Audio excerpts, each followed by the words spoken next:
चलिए तो आज हम शुरू करते हैं क्लास 10 का मुद्रा बचत और साख। देखिए इकोनॉमिक्स है और इकोनॉमिक्स का जो चैप्टर है बहुत ही इम्पोर्टेंट है और इस चैप्टर को पढ़ना आपके लिए बहुत ज़्यादा ज़रूरी है। ऐसे एग्ज़ाम नज़दीक आ रहा है। चलिए एग्ज़ाम तो अलग चीज़ है, लेकिन ये सेशन और कुछ पढ़े या ना पढ़े, लेकिन हर एक बच्चे को इकोनॉमिक्स का सही जानकारी होना ज़रूरी होता है। इकोनॉमिक्स का सही जानकारी इसीलिए ज़रूरी है कि जीडीपी जीएनपी से लेके देश की अर्थव्यवस्था की जानकारी हमें होती रहती है, ठीक है, ताकि हम पता कर सके कि हमारी देश की आर्थिक स्थिति कैसी है।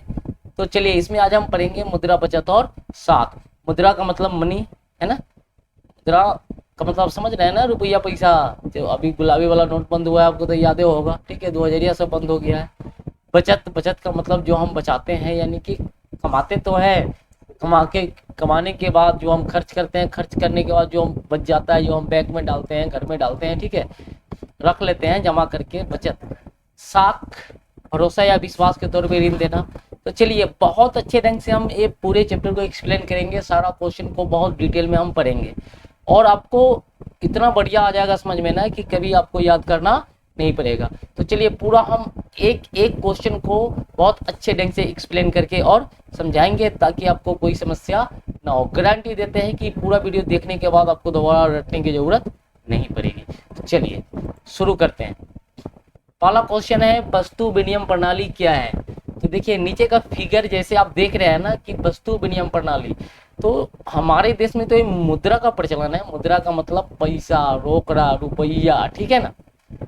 मुद्रा से पहले हमारे देश में जो था ना वस्तु विनिमय प्रणाली था। वस्तु का मतलब हमें वस्तु के बदले वस्तु लेना पड़ता था। अगर हमें मान लीजिए कि हमें आलू चाहिए, अगर हम किसी के यहाँ गए, उस समय दुकान बहुत कम हुआ करते थे, आलू चाहिए तो किसी के यहाँ टमाटर लेके जाएंगे और उसको टमाटर दे देंगे, वो हमको आलू दे देगा। यानी कि वस्तु का लेन देन करना ही वस्तु विनिमय प्रणाली कहलाता था। यानी कि और वस्तु अगर मान लीजिए कि किसी को गेहूं है और उसे क्या लेना है, चावल लेना है, तो चावल वाला के यहाँ गेहूं लेके जाएगा, उसको गेहूं दे देगा और वहाँ से चावल लेके आ जाएगा। इसी को हम बोलते हैं वस्तु विनिमय प्रणाली। और पहले के ज़माने में मौद्रिक प्रणाली नहीं था क्योंकि उस समय पैसा था नहीं, तो लोग क्या करते थे, वस्तु से वस्तु को बदल लेते थे। ठीक है, समझ में आ गया कि वस्तु विनिमय प्रणाली क्या है। तो वस्तु के बदले वस्तु का लेन देन करना वस्तु विनिमय प्रणाली कहलाता है। चलिए नेक्स्ट क्वेश्चन देखते हैं। वस्तु विनिमय प्रणाली में होने वाली परेशानियों को बताएं। वस्तु, अब नीचे देखिए, नीचे के फिगर में हम दिखाएं, आपको दिखा रहे हैं कि एक व्यक्ति के पास प्याज है। अब प्याज है, अब उसे भैया आलू का सब्जी खाने का मन है, तो वो गया, एक आदमी को बोला कि हो भाई जी प्याज ले ला, आलू दे ला। लेकिन अगला आदमी जो जिसके पास आलू है उसको प्याज की जरूरत ही नहीं है। देखिए फिगर में दिखा रहे हैं कि एक आदमी के पास सिर्फ प्याज है, एक आदमी के पास प्याज भी है और आलू भी है। अब वस्तु विनिमय प्रणाली में कठिनाई क्या हो रही है कि यहाँ ये व्यक्ति जाएगा, उसके पास क्या लेने, आलू लेने जा रहा है, लेकिन जो व्यक्ति के पास आलू है, इसके पास प्याज भी पहले से मौजूद है, तो प्याज काहे लेगा, नहीं लेगा ना। तो व्यक्ति अपना मुंह बना के वहां से चला है। ठीक है, तो वस्तु विनिमय प्रणाली में ये तो पहली कठिनाई बताएं, ऐसी ऐसी बहुत कठिनाई होती थी। ठीक है, कि मान लीजिए कि हमें एक वस्तु लेना है ना, अगर हम एक वस्तु लेना है, अगर हम किसी के पास गए एक वस्तु लेके, है ना, हम किसी के पास गेहूं लेके जाते हैं, हमें चावल लेना है, तो हो सकता है कि अगले इंसान को गेहूं की जरूरत ही ना हो, अगले इंसान को गेहूं की जरूरत ना हो। दूसरा कंडीशन, मान ली कि हम बाजार चले गए, एक बकरे को लेके हम बाजार गए, बकरा, बकरा का मतलब आप समझ रहे हैं ना, बहुत बड़ा बकरा एगो लेके गए बाजार, और हमें क्या खरीदना है, शर्ट पैंट खरीदना है, और शर्ट पैंट के साथ हमें एगो टीवी खरीदना है। भैया टीवी तो अलग मिलता है और शर्ट पैंट अलग मिलता है। अब एक बकरा को लेके जब हम जाएंगे वहां पे, तो या तो बकरा से हम शर्ट पैंट खरीद सकते हैं, नहीं तो टीवी खरीद सकते हैं। अब एक बकरा से तो हम दोनों चीज नहीं खरीद सकते हैं ना। तो वस्तु विनिमय प्रणाली में यही होती थी कि अगर हम एक चीज से हम एक ही, यानी कि एक वस्तु से हम एक ही वस्तु को खरीद सकते थे। यानी कि वो आदमी बकरा लेके गया तो ठीक है भाई, बकरा लेके गया, लेकिन वो तो शर्ट पैंट ही ले सकता है, या नहीं तो टीवी ही ले सकता है। ऐसा थोड़ी है कि बीच में से काट देगा, एगो लेग पीस दूगो उसको दे देगा, दूगो लेग पीस इसको दे देगा, कहेगा कि दूगो तुम रख लो और दूगो तुम रख लो। संभव नहीं ना, इतना नहीं।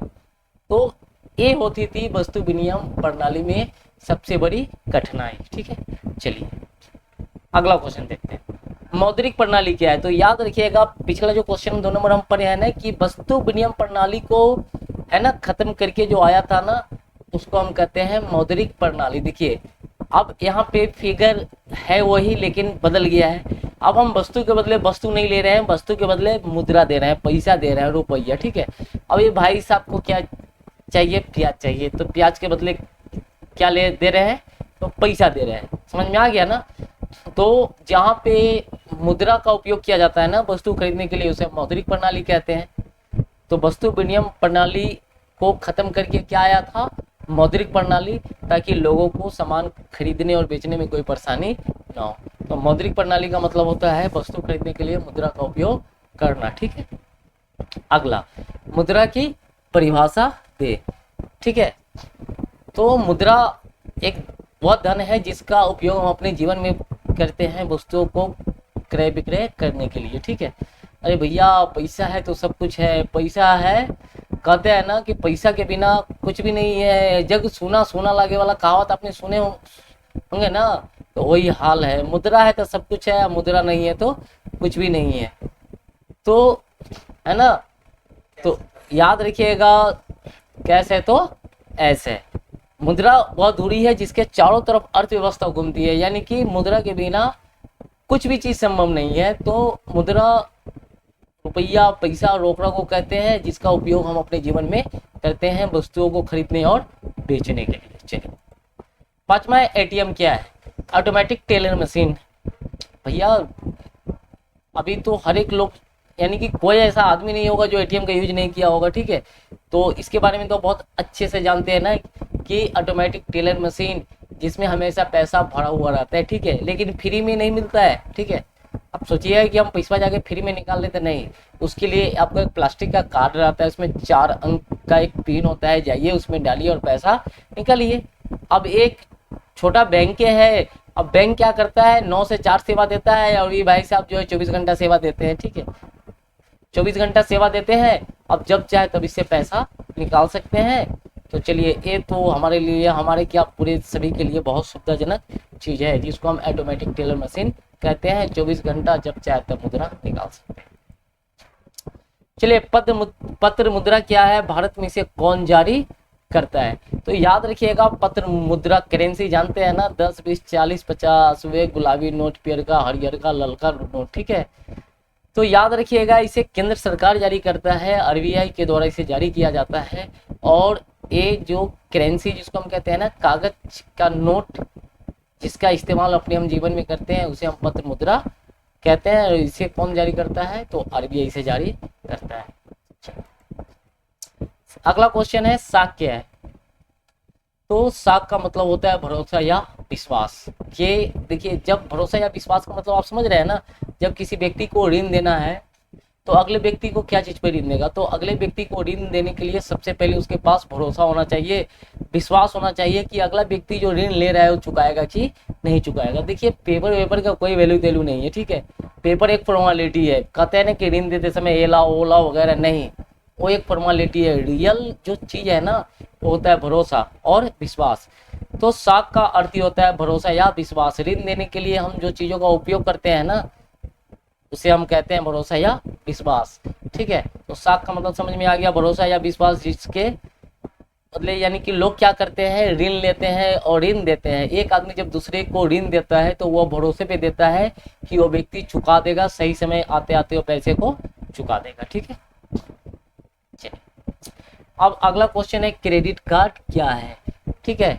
तो क्रेडिट कार्ड एक प्लास्टिक मुद्रा है, वही एटीएम कार्ड है, लेकिन इसमें कुछ चीजें होती है जिससे आप सामान खरीद सकते हैं।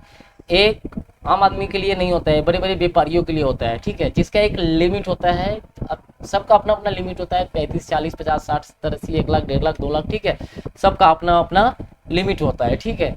तो इसे हम क्रेडिट कार्ड कहते हैं और ये भी बैंक के द्वारा ही जारी किया जाता है, लेकिन ये दिया जाता है बड़े बड़े व्यापारियों को, ठीक है, जो लोग का ट्रांजेक्शन डेली होता है, व्यापार होता है, डेली ज़्यादा खर्चे होते हैं करते हैं, उन सब के लिए होता है। वो लोग जहाँ जैसे चाहे वैसे सामान को आसानी से खरीद सकते हैं, पैसा अकाउंट में रहे या न रहे, बाद में इसे सीमित समय में बैंक को चुकाना पड़ता है। अगर सीमित समय में ये नहीं चुकाया तो इसको बहुत ज़्यादा पेनल्टी चार्ज यानी कि इनको ब्याज भरना पड़ सकता है। तो ये चीज़ तो समझ में आ गया। क्रेडिट कार्ड एक डेबिट कार्ड यानी कि हम लोग के पास जो एटीएम कार्ड होता है ना, उसी तरह का एक कार्ड होता है जो बड़े बड़े व्यापारियों को दिया जाता है। बड़े बड़े व्यापारी इसका उपयोग करते हैं अपने व्यापार में, ठीक है। चलिए अगला है बचत। क्या है बचत का मतलब, समझ रहे हो ना। अब इसको हम ऐसे समझे कि एक आदमी क्या करता है, 200 रुपया कमाता है, शाम होता है, शाम होने के बाद क्या करता है, वो जाता है बाजार से 1 किलो मछली, आधा केजी मछली खरीदता है, चावल खरीदता है, सब्जी खरीदता है। ये सारा चीज़ खरीदने के बाद आता है, एक छोटा पौवा भी मार लेता है, ठीक है। अब ये मजदूर आदमी को तो चलता रहता है, ठीक है, ये सब। उसके बाद ये सारा चीज़ करने के बाद घर पे आता है तो उसके पास 50-60 रुपये बच जाते हैं, ठीक है। जो 50-60 रुपया बचा और वो पैसे को जमा कर देता है। क्या है जानते हैं कि घर में कोई समस्या बाद में आए तो पैसे को हम खर्च कर सकते हैं, कोई बीमार है, ये है वगैरह है, बहुत सारी चीज़ें हैं। तो इसी को बचत कहा जाता है। हम कमाते हैं, ठीक है, हम कमाते हैं तो आय हो गया, उपभोग करते हैं, व्यय हो गया, लेकिन वो सारा काम करने के बाद जो पैसा हम बचाते हैं उसको हम क्या कहते हैं, बचत करते हैं, ताकि हम भविष्य एक अच्छे भविष्य का निर्माण कर सकते हैं, ठीक है। मुद्रा के लाभ बताइए। अरे भैया मुद्रा के लाभ किसको पता नहीं है। मुद्रा की दुनिया की सारी चीजें खरीदी जा सकती है, ठीक है। मुद्रा में वह शक्ति है जो दुखी इंसान को सुखी बना सकता है। देखिए लोग कहते हैं नहीं कि पैसा से हम खुशी नहीं खरीद सकते। अरे भाई साहब ऐसा नहीं होता है, पैसा से कुछ भी खरीदा जा सकता है, ठीक है।